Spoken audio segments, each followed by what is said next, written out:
Hi friends, ഇന്ന് ഞാൻ നിങ്ങളുടെ മുമ്പിൽ വന്നിരിക്കുന്നത് ഒരു പടവലങ്ങയും ഉണക്ക ചെമ്മീനും കറിയാണ്. ഊണിനൊക്കെ കൂട്ടാൻ പറ്റിയ നല്ല എളുപ്പമുള്ളൊരു കറിയാണ്. പെട്ടെന്ന് ആക്കിയെടുക്കാൻ പറ്റുന്ന ഒന്നാണിത്. അപ്പം നമുക്കെങ്ങനെ അത് ഉണ്ടാക്കിയെടുക്കാമെന്ന് നോക്കാം. ഞാൻ എണ്ണ ചൂടാക്കി അതിലേക്ക് കടുക് പൊട്ടിച്ചെടുത്തു. അതിലേക്ക് 2 പച്ചമുളക് നെടുകെ കീറിയതും ഒരു തണ്ട് കറിവേപ്പില ഇട്ട് കൊടുത്തു. ഇനി ചെറുതായിട്ട് നുറുക്കി വെച്ച സബോളയും ഒരു 2-3 അല്ലി വെളുത്തുള്ളിയും കൂടെ അതിനകത്തോട്ട് ചേർത്ത് കൊടുക്കാം. അധികം വഴറ്റിയെടുക്കേണ്ട ആവശ്യമൊന്നുമില്ല. ഇതോടൊപ്പം തന്നെ നമ്മൾ എടുത്തു വച്ചിരിക്കുന്ന പടവലങ്ങയും കൂടെ അതിനകത്തോട്ട് ചേർത്ത് കൊടുക്കാം.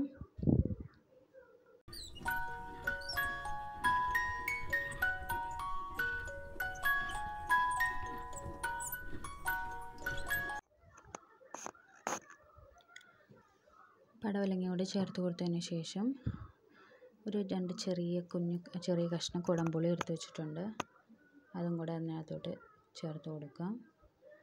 ചെമ്മീൻ ചേർക്കുന്നത് കൊണ്ട് ചെറിയൊരു പുളിക്ക് വേണ്ടിയിട്ടാണത്. എന്നാലാണ് കറിക്ക് നല്ലൊരു ടേസ്റ്റ് കിട്ടുള്ളൂ. നന്നാക്കി വെച്ചിരിക്കുന്ന ഉണക്ക ചെമ്മീനും കൂടെ അതിനകത്തോട്ട് ഇട്ട് കൊടുക്കാം. ഇനി നല്ല രീതിയിലൊന്ന് ഇളക്കിയതിന് ശേഷം ഒരു 1/4 ടീസ്പൂൺ മഞ്ഞൾപ്പൊടിയും ആവശ്യത്തിന് ഉപ്പും കൂടെ ചേർത്ത് ഒന്ന് ഇളക്കി മൂടി വെച്ച് ഇതൊന്ന് വേവിച്ചെടുക്കാം.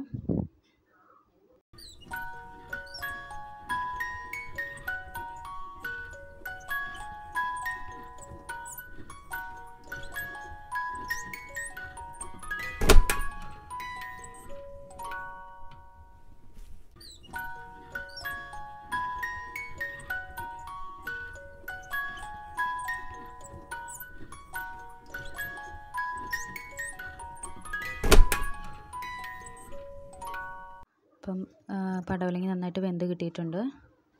ഇനി ഇതിലേക്ക് അരച്ചു വെച്ചിരിക്കുന്ന തേങ്ങ കൂട്ട് അതിനകത്തോട്ട് ഒഴിച്ചു കൊടുക്കാം. തേങ്ങ അരപ്പ് വെച്ചിരിക്കുന്ന പാത്രം ഒന്ന് ജസ്റ്റ് കഴുകിയിട്ട് ആ വെള്ളം കുറച്ച് വെള്ളം എടുത്ത് കഴുകിയിട്ട് ആ വെള്ളം മാത്രം അതിനകത്തോട്ട് ഒഴിച്ചാൽ മതി. എക്സ്ട്രാ കുറച്ച് വെള്ളം ചേർക്കേണ്ട കാര്യമില്ല. പടവലങ്ങയ്ക്ക് ആവശ്യമായിട്ടുള്ള വെള്ളമുണ്ട്. അപ്പോൾ തേങ്ങ അരപ്പ് ഒഴിച്ചതിന് ശേഷം അതൊന്ന് വെന്ത് വരാവുന്ന രീതിയിൽ നന്നായിട്ടൊന്ന് തിളപ്പിച്ചെടുക്കുക. അപ്പോഴത്തേനും നമ്മുടെ കറി റെഡി ആയിട്ടുണ്ട്. അപ്പം നമ്മുടെ റെസിപ്പി ഇഷ്ടപ്പെടുകയാണെങ്കിൽ ഫ്രണ്ട്സിനെല്ലാം ഒന്ന് ഷെയർ ചെയ്യണം. ആരെങ്കിലും സബ്സ്ക്രൈബ് ചെയ്യാതെ ഈ ചാനൽ കാണുന്നുണ്ടെങ്കിൽ ഒന്ന് സബ്സ്ക്രൈബ് ചെയ്ത് സപ്പോർട്ട് ചെയ്യണം കേട്ടോ.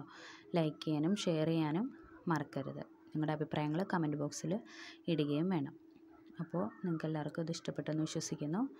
Thank you for watching.